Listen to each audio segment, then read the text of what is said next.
भगवान शंकर का गुणगान किसको कहते हैं, शिव का स्मरण किसको, शिव की उपासना किसको कहते हैं, शंकर भगवान की भक्ति किसको कहते हैं, शिव आराधना किसको कहते हैं।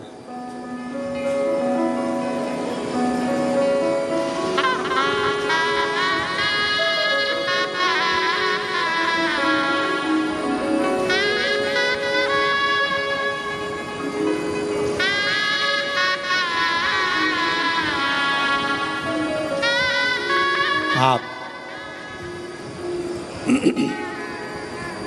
जब भगवान शंकर को हृदय से भाव से पुकारोगे, दिल से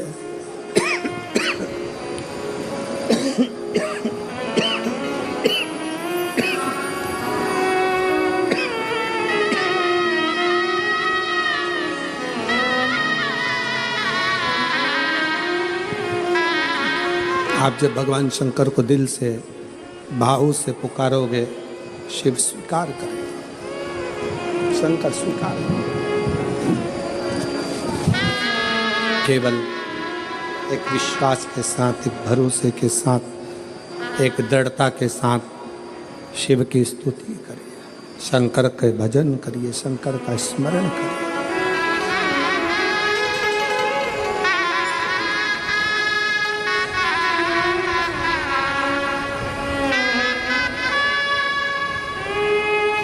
भगवान शिव का गुणगान, शिव का स्मरण, शिव की भक्ति जीवन को सुख देती है, आनंद देती है।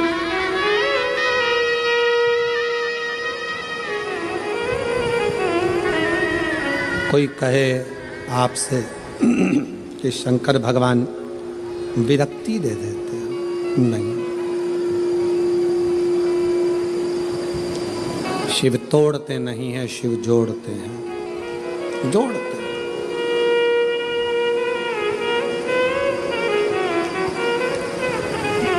भगवान शंकर तोड़ने का काम नहीं करते, जोड़ने का काम करते, जोड़। अब वो आधारित है आपके विश्वास पर।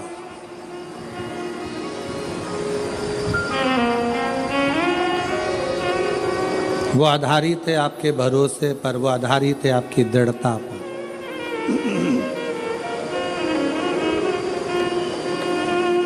जो जैसी भावना लाया वो वैसा ही फल पाया, नहीं खाई उसे लौटाया, वो मन ही मन हर्षाया, और कर दिया माला माल काशी वाले ने, लुटा दिया भंडार काशी वाले ने। शिव झूठे संसार से मोह को हटाते हैं।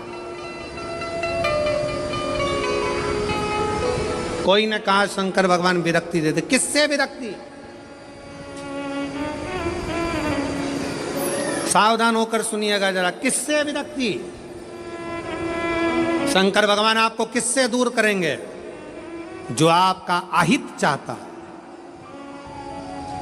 जो दिखने में तो आपके करीब में होगा, जो दिखने में तो आपके नजदीक में होगा, दिखने में तो आपसे प्रेम स्नेह की वाणी बोलेगा, बात करेगा, पर अंदर ही अंदर वो आपसे ईर्ष्या कर रहा होगा। ऐसे ईर्ष्या करने वाले से मेरा शिव तुम्हें दूर करता चलेगा। आजा दूर।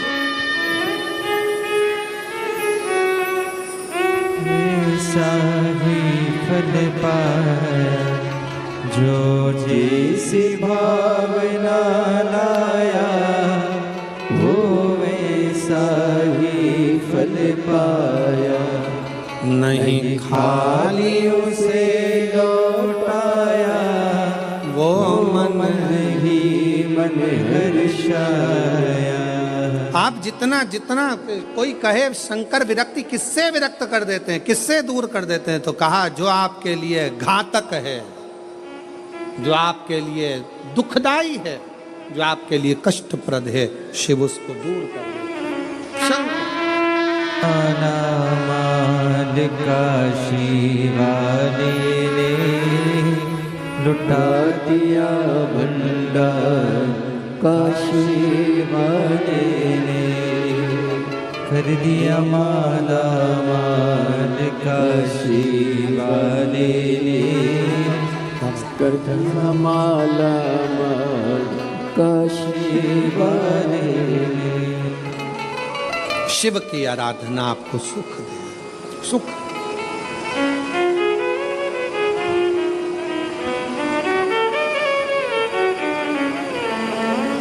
इसलिए भाव से, दिल से, कब से खड़े हैं झोली बसा, क्यों ना सुने तू मेरी पुकार, कब से खड़े हैं झोली बसा, क्यों ना सुने तू मेरी पुकार। मुझे पूछा क्या चाहिए तुमको, क्या दिया जाए, क्या प्रदान किया जाए, बोलो क्या देती हो। कात्यायन ऋषि सबसे पहला वचन कात्यायन ऋषि ने भगवान शंकर और पार्वती जी से कहा कि मेरा ये जन्म और मरण का प्रपंच छूट जाए। स्कंद पुराण का नागर खंड रिटर्न की आवाज क्लियर करो और थोड़ा प्रेशर अंदर का बढ़ाओ। नागर खंड स्कंद पुराण का कहता है, नागर खंड वर्णन करता है स्कंद पुराण का कि कात्यायन ऋषि ने भगवान शिव जी से केवल जन्म और मरण का ये जो प्रपंच है इससे छूटना चाहा।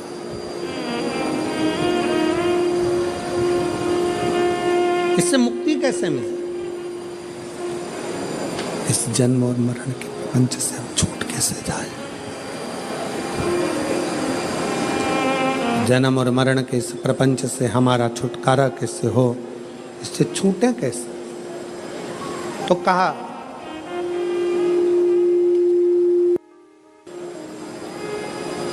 जब किसी व्यक्ति के घर में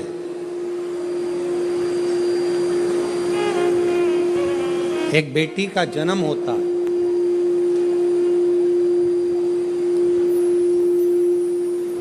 और बेटी की किलकारी, बेटी के पाँव की खनक,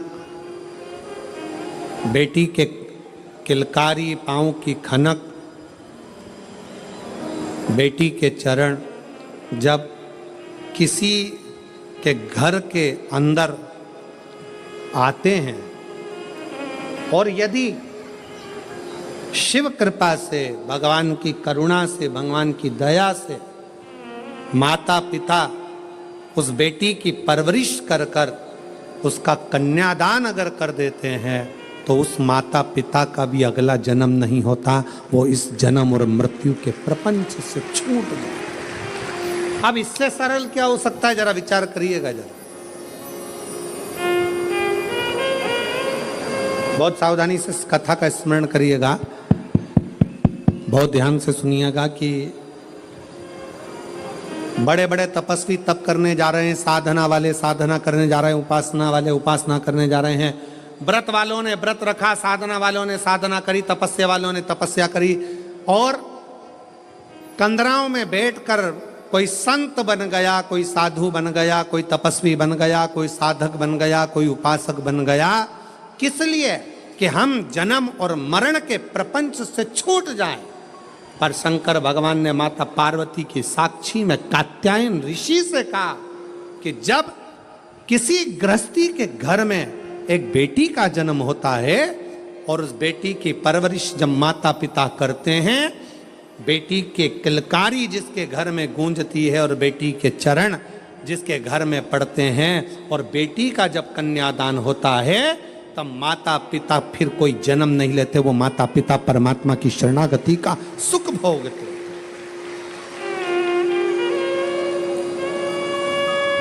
अब इसमें सबसे ज्यादा जरूरी चीज कौन सी है?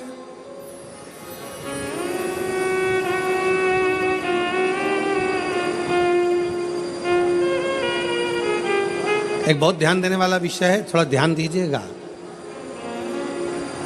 दक्ष प्रजापति के घर में 60 कन्याओं का जन्म हुआ। उसके बाद दक्ष प्रजापति भगवान से कह रहे हैं, देवी जी से कह रहे हैं, मां मेरे घर में एक लड़की और देना, एक बेटी और चाहिए मुझे। मां जगत जननी दुर्गा कहती है कि तेरे घर में बेटी कहां से आएगी, मैं खुद तेरे घर में बेटी बनकर जन्म लूंगी। सती आई। दक्ष प्रजापति ने शंकर जी का अपमान करा, दक्ष प्रजापति ने देवताओं का अपमान करा, दक्ष प्रजापति ने अपशब्द कहे, दक्ष प्रजापति ने गाली दी, दक्ष प्रजापति ने ताना दिया, दक्ष प्रजापति ने आड़ा टेढ़ा बहुत सारी बातें कही। अब दक्ष प्रजापति को तो नरक जाना था, दक्ष प्रजापति को तो नरक भोगना था। दक्ष प्रजापति के घर में बेटियों का जन्म हुआ था, दक्ष प्रजापति ने बेटियों का कन्यादान किया था, इसलिए शंकर भगवान का अपमान करने के बाद भी दक्ष प्रजापति नरक नहीं भोगा है। दक्ष प्रजापति मरण, शीश कटने के बाद बकरे का मुख लग गया और बकरे का मुख लगने के बाद भी स्वर्ग भोगा है, वो दक्ष प्रजापति है, क्योंकि बेटी का जन्म ही प्रबल है।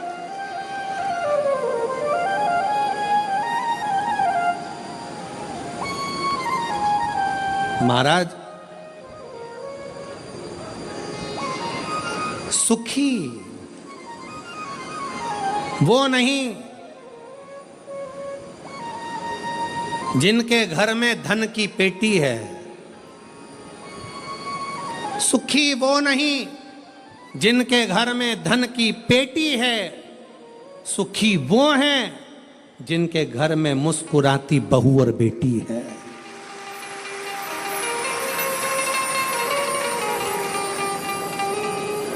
जिनके घर की बहुओं के चेहरे पर प्रसन्नता हो, जिनके घर की बेटियों के चेहरे पर मुस्कुराहट हो, समझ लेना कि उस घर में भले धन ना हो पर वो शंकर की कृपा उसके घर में सदा बनी हुई है, सदा।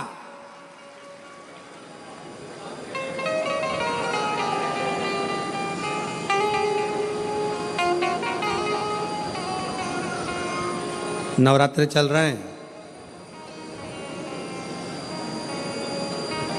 माँ जगत जननी जगदम्बा से प्रार्थना करा करो कि तू मेरे घर में एक बार जरूर आना। माँ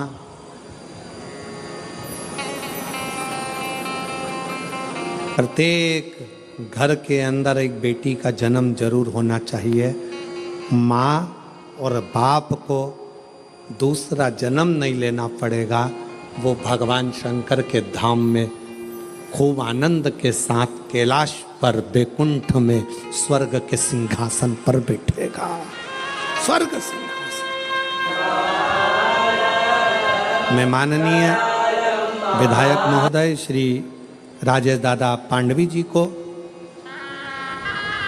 जब पहले दिन की कथा में पांडवी जी आए, बेटी उनके साथ में थी, पूजन कर रही थी बेटी भी, देखकर मुझे बहुत खुशी हुई। बहुत ऐसा लग रहा था जैसे शंकर भगवान अशोक सुंदरी के साथ बैठकर आराधना कर रहे हों, शिव की स्तुति कर रहे हैं।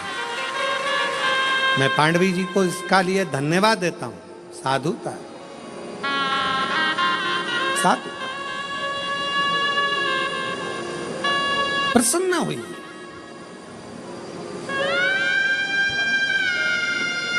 बेटे के जन्म पर जितने नगाड़े बजवाते हो उससे दुगना नगाड़ा बेटी के जन्म पर बजवाना। क्यों? बेटे का जन्म हुआ है तो दूसरी बार जन्म तुम्हें पृथ्वी पर लेना पड़ेगा, वापिस आना पड़ेगा और अपना कर्म का भोग भोगना पड़ेगा, फिर जन्म लेना पड़ेगा। पर घर में अगर एक बेटी का भी जन्म हो गया तो दूसरी बार जन्म नहीं लेना पड़ेगा, इसलिए ज्यादा नगाड़े बजवाना कि अब मेरा आखिरी जन्म है, अब जन्म नहीं लूंगी। अगर बेटी का घर में जन्म हो गया तो अब जन्म नहीं लूंगी। बहारो फूल बरसा मेरे घर बेटी आई है, मेरे घर बेटी आई है। फिर से जन्म नहीं पाऊं। यहाँ पर जन्मदिन की पार्टी एक दिन की होती हो, दुनिया के यहाँ जन्मदिन की पार्टी 2 दिन की होती हो, 2 महीने की होती हो, 4 महीने की होती हो, हर साल जन्मदिन पे होती हो। हिमालय राज के यहाँ जब तक पार्वती जी का कन्यादान नहीं हो गया तब तक रोज पार्वती जी के जन्म का उत्सव मनता था, प्रतिदिन प्रतिदिन।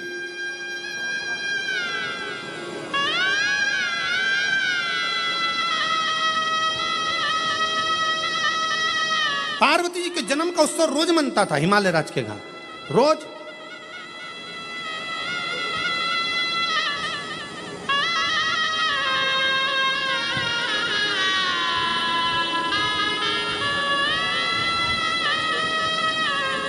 एक दिन इंद्र के मन में आया और इंद्र ने जाकर पूछ लिया हिमालय राज से, इतनी प्रसन्नता क्यों है?